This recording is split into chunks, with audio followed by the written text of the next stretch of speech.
Vía telefónica, la voz de los protagonistas. Bueno, recibimos con muchísimo gusto en Contextos la presencia de Jorge Saulo Dávila, consultor senior, experto en violencia política de Integralia. Con él vamos a conversar sobre el reporte trimestral sobre violencia política en México, que tiene muchos ángulos y me parece muy importante que lo hablemos en este instante. Bueno, hay dos elecciones inmediatas, por lo menos para la renovación de alcaldías. Aquí tenemos la de Durango, aquí cruzando el puente está Gómez Palacio, Lerdo, pero también está toda el área rural de Durango tan cercana a nosotros. Y esta parte, pues por supuesto que la consideramos relevante, pero además viene también la elección del Poder Judicial. Bueno, ya lo estaremos platicando con nuestro invitado, con quien abrimos conversaciones. Gracias, Jorge, por estar. Saluda con muchísimo gusto a Marcela Pámanes. ¿Qué tal? Muy buenos días, Marcela. Muchísimas gracias a ustedes por la invitación. Gracias. Yo creo que podemos empezar definiendo qué es violencia política para que quede bien claro y luego ya desglosar los hallazgos que ustedes han venido haciendo a través de la investigación. Sí, mira, en Integralia, para nosotros la violencia política es todo aquel acto que se comete en un contexto precisamente de electoral o político en contra de actores que participan en procesos electorales o que ya ocupan cargos públicos para influir en los resultados electorales o fomentar la imposición de regímenes criminales por medio de la fuerza, tales como asesinatos, atentados, amenazas, secuestros, desapariciones y cualquier otro mecanismo que produzca daño físico o emocional a las personas contra las que va dirigido. Uh-huh. Esa es nuestra definición de violencia política en Integralia. Uh-huh. Se entiende, ¿no? Y además qué bueno que podemos acercarnos a una definición tan clara de lo que es violencia política para ustedes, para luego empezar a desglosar los datos y los hallazgos que ustedes han hecho. De acuerdo, sí, Marcela. Empezamos por los homicidios, que tal vez sea la falta más grave de la violencia política. Sí, exactamente. Mira, realmente para nosotros estos han sido es la cara más visible de la violencia política en México. Déjame platicarte que en Integralia ya llevamos publicando este reporte cada elección desde 2018. Prácticamente se ha hecho cada año. Entre los primeros hallazgos que hicimos en este reporte, que abarcó del 1 de enero al 31 de marzo, se encuentra que, bueno, si bien es cierto, disminuyó en 59.2% la violencia política coyuntural. La violencia política, esto se debe también a un aspecto coyuntural. El aspecto coyuntural básicamente es que la elección no tiene la misma envergadura que lo que tuvo hace exactamente un año. Uh-huh. Hace un año, recordarás, era la elección más grande de la historia de México, y a pesar de que ahora vamos a una elección también igual de grande, incluso quizás en cargos similar por el tema del Poder Judicial, no estamos ante una elección tan conocida ni tan mediática como lo fue la del año pasado. Por otro lado, también vemos que la concentración de la violencia política es y continúa ha sido más bien municipal. Incluso vemos un aumento. En 2024 fue el 75% de los hechos tuvo lugar a nivel municipal, mientras que este año, entre el 1 de enero al 31 de marzo, han sido 81.7%.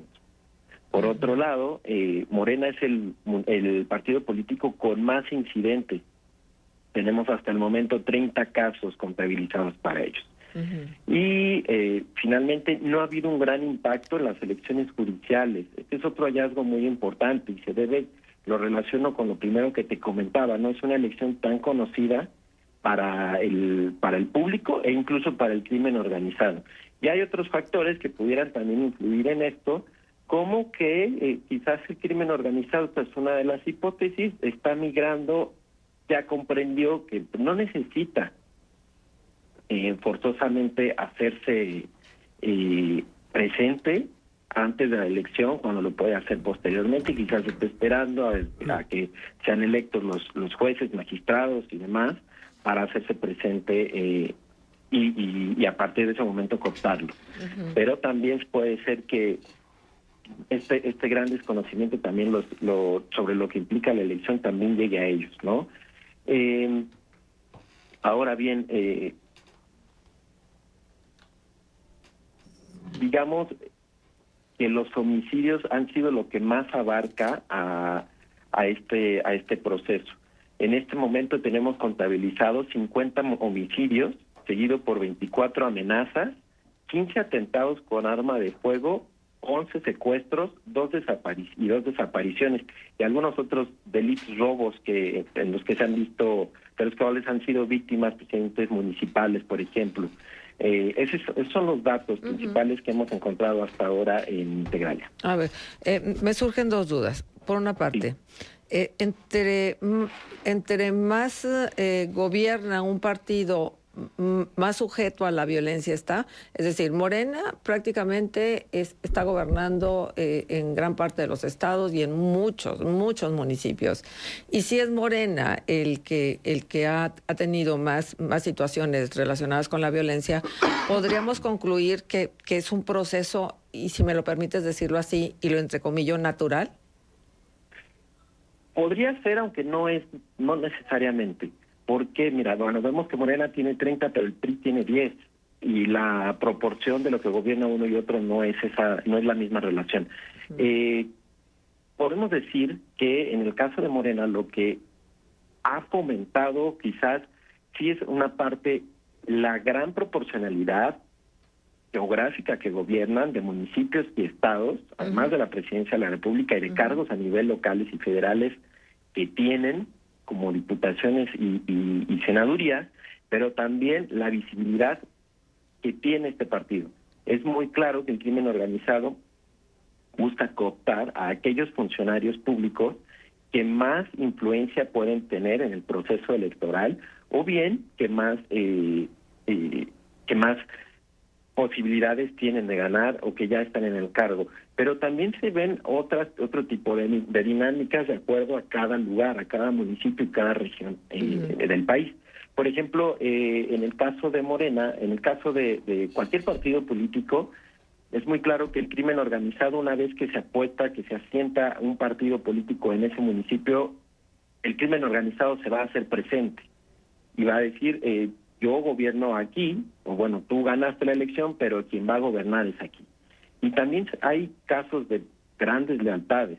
En estos casos que yo te ayudé a ganar, pero ¿por qué tú estás también apoyando a otro cártel, a otra organización criminal? Esos tipos de relaciones entre crimen organizado y políticos que no necesariamente tienen que ser o hay que no necesariamente son por voluntad propia, sino en algunos casos podría ser también que no queda de otra, o copela su cuello, pues también influyen en qué partido o en qué partido pues tienen muchísimos más casos, ¿no? Habría que analizar cada uno de ellos, uno por uno, para saber realmente qué es lo que sucede y por qué en este caso Morena tiene más. Ya. Así, a grandes rasgos, es lo que te podría decir. Oye, Jorge, y te decía que me han surgido algunas dudas cuando te estaba escuchando, y la otra tenía que ver con esto, con el crimen organizado, si hay una correlación entre más incidencia de violencia política y otro tipo de violencia en los municipios y en los estados. Sí hay una correlación. Por ejemplo, vemos el caso de Veracruz, y en comparación con Durango. En Veracruz son los dos estados que este año tienen elecciones para cargos. En el caso de Durango vemos que realmente no ha habido casos. Los casos de violencia político-electoral son muy pocos. En contraste, en Veracruz, los casos de violencia política cada vez son más. Cada elección, cada proceso electoral son más y son muy graves. En Durango se eligen 39 alcaldías, en Veracruz se eligen 212. Sin embargo, en Durango, desde hace ya algunos años, el control o las organizaciones que controlan, que se encuentran asentadas en el Estado, no varían o no tienen grandes disputas entre ellas.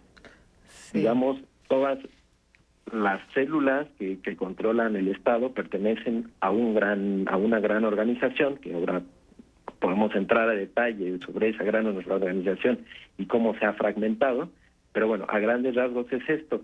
Mientras Veracruz se encuentra en el ojo del huracán, como en disputa entre organizaciones varias, como el Cártel de Sinaloa, una de las facciones, como el Cártel Jalisco Nueva Generación, como el Cártel del Golfo, y entre otras. Ajá. Pero entonces, Jorge, ¿sí? nada más me asalta la duda. ¿Quiere decir que la violencia política necesariamente está vinculada con los grupos delincuenciales? No, no necesariamente. Es el caso más visible, evidentemente, el crimen organizado. Pero también la violencia política se da entre políticos mismos, por ejemplo, cuando buscan que no llegue uno u otro a un cargo. Podríamos hablar en otros casos de violencia política de género, que aquí no se contabiliza, pero no necesariamente tiene que ver el crimen organizado. Ya, sí, muy importante ello. Ahora, desde la geografía nacional, ¿dónde están las plazas más difíciles en torno a la violencia política? Híjole, bueno, en este caso, para nosotros, Morelos, nuestro conteo fue Morelos, el estado de Morelos, que contabilizó 17 incidentes, entre ellos 5 personas que fueron asesinadas, todas pertenecientes a una misma planilla, y que buscaban una elección a un cargo municipal, por seguido de Veracruz con 13 casos, Oaxaca 12 y Puebla 11 y Guerrero 9. Posteriormente tenemos a Baja California con 8 casos, Guanajuato 6, México, el Estado de México 6, Aguascalientes 4 y la Ciudad de México con 3 casos. Uh-huh. Jorge, buenos días. Saluda a Manuel Cerrato, con el gusto de conversar contigo también. Quisiera preguntarte, bueno, ayer la noticia con la que cerraba el fin de semana el asesinato de Yesenia Lara, candidata de Morena a la alcaldía de Tejistepec en Veracruz, y haciendo el recuento, pues los procesos electorales, los federales, los últimos, pues han sido los más violentos. Por ejemplo, 2018 lo fue en su momento el proceso más violento del que se tenía registro. Lo desbancó 2021, 2024 también fue un proceso sumamente violento. Entonces se fueron sucediendo como los récords de violencia política en las elecciones federales. En 2027 pues viviremos las elecciones intermedias y la gran mayoría de los casos pues han quedado en impunidad. ¿Ha habido algún avance con el paso de los años en relación a contener y resolver los hechos de violencia política, o no se ha hecho nada y entonces lamentablemente tengamos que esperar pues seguir que el país siga sumido también en esta vorágine de violencia que se expresa también en los procesos electorales? ¿Qué tan buenos días, Manuel? Híjole, la pregunta es compleja y no me atrevería a decir no se ha hecho nada, más bien me atrevería a decir que no se ha hecho lo suficiente. Uh-huh. Algo que caracteriza a la violencia política es que únicamente se queda, o quizás únicamente se visibiliza durante la elección. Lo que dices es muy cierto. A partir de 2018, cada vez desde que se empezó a contabilizar esto, porque se vio que era realmente un problema en México, ha ido aumentando cada proceso electoral, y estamos, como tú también dices, en 2027 por ver qué sucede. Pero esto es muy importante porque la mayoría de los casos que nosotros hemos encontrado han sido contra funcionarios públicos. Uh-huh. ¿Qué pasa una vez? Y esto va con lo que decía previamente. Vemos que la violencia política solamente se visibiliza durante el periodo electoral. Sin embargo, una vez que un presidente municipal gana, que un diputado local y un regidor, por ejemplo, ganan su elección, un síndico, ¿qué pasa después de eso? Absolutamente nadie le da seguimiento a lo que sucede, y entonces nos vemos en una espiral de violencia en la que el presidente municipal llega, quizás vamos a ponerle en un escenario con las mejores intenciones de gobernar y hacer lo mejor por su municipio. Sin embargo, a los 2 días, al día siguiente, ya está la presencia de una organización criminal y le dice: tú vas a cooperar con nosotros. Entonces, ¿qué busca la organización? Pues el control económico y político del municipio para poder operar con impunidad total. Entonces, si el gobierno federal, y esto es muy importante, si el gobierno federal no da seguimiento a cada uno de los casos importantes con presencia, aquí sí me atrevería a decir, de la Guardia Nacional, para suplir las deficiencias de las policías municipales y locales en tanto éstas se fortalecen. Si no hay un aumento al presupuesto al presupuesto de municipios y estados para poder fortalecer estas corporaciones, nunca se va a detener este tema.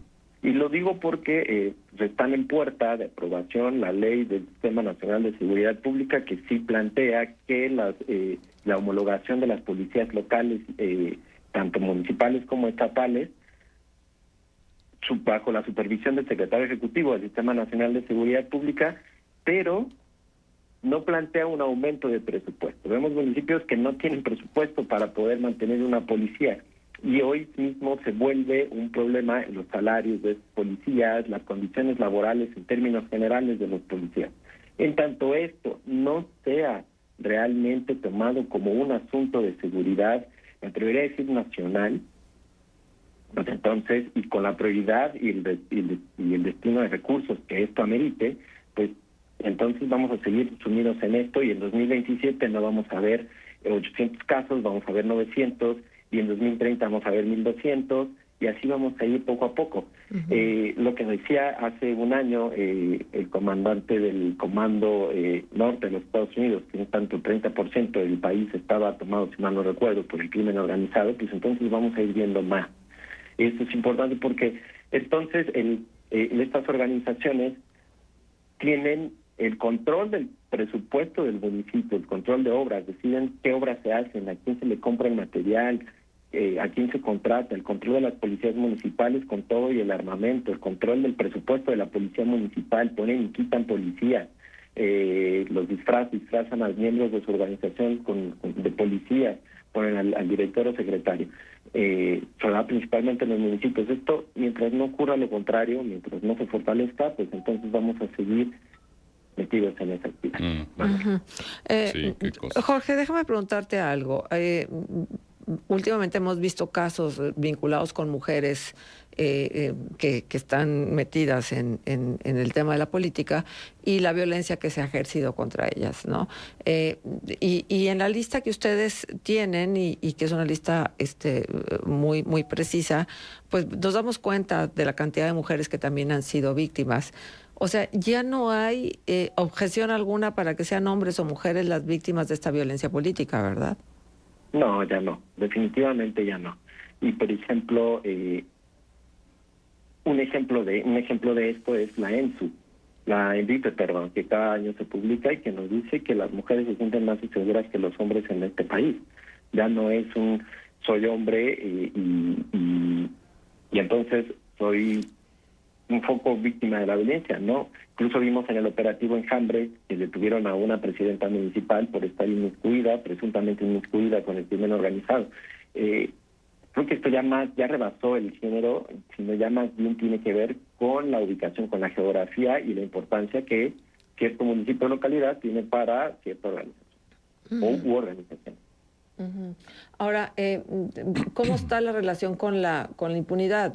Quienes han sido víctimas, los victimarios han sido detenidos, han recibido el proceso de ley, ya están sentenciados, porque luego también esto pudiera ser un estímulo, ¿no? a lo que es la violencia política. Si no hay pruebas suficientes, si no se conforma una buena carpeta de investigación, pues luego a quienes se señala como los responsables luego se les deja en libertad. ¿Se metieron a esta parte del tema, Jorge?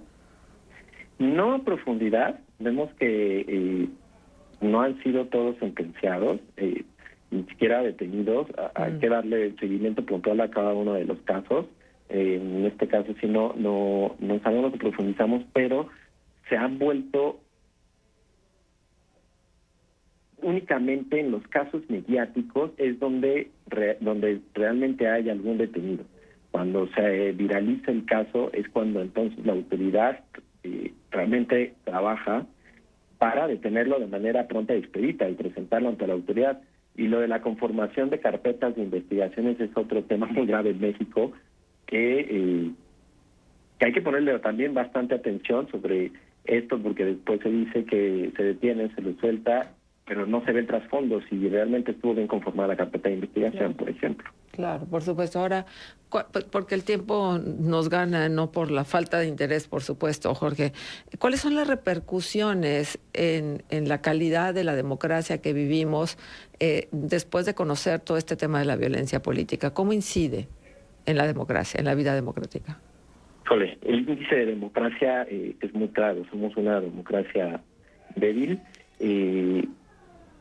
Y hay un problema en eso porque entonces la gente no tiene la confianza para salir a votar y ejercer su derecho. Se dice mucho cuando estamos en procesos electorales que todos somos iguales al momento de estar enfrente de la boleta, adentro de la casilla. Pero las condiciones de seguridad, eso no es completamente eso no es lo mismo para todos. No en todos los casos tienes la libertad de ir a votar, no en todos los casos tienes la libertad de ir a votar cuando puedes, por quien tú quieres, y esto daña profundamente la democracia y la gobernabilidad del país, porque entonces ya no son territorios controlados completamente por el gobierno, y entonces la gente dice, ¿de qué me sirve ir a votar si no voy a votar por quien yo quiero? Y de todos modos, pues la situación va a continuar igual.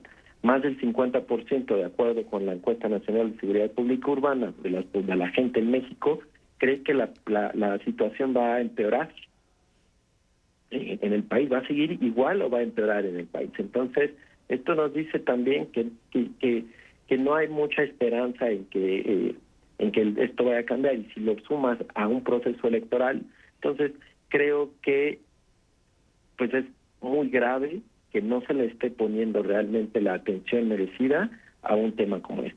Claro, por supuesto. Muy bien. Jorge, pues invitar al público a que siga con detalle este reporte que ustedes han hecho en el sitio de integralia.com.mx y específicamente lo buscan como reporte trimestral Violencia Política. ¿Te parece? Claro que sí. En la pestaña de publicaciones ahí se encuentra, también en nuestro Instagram, en nuestro LinkedIn y en nuestro Twitter pueden encontrar el reporte de violencia política de este trimestre. Muy bien. Pues nos quedamos con esto y con el agradecimiento profundo por la presencia de Integralia y este reporte en Contextos. Gracias. Hombre, muchísimas gracias a ustedes y a tu auditorio. Excelente día. Gracias, igualmente, Jorge, gracias. Son las 8:07 a.m.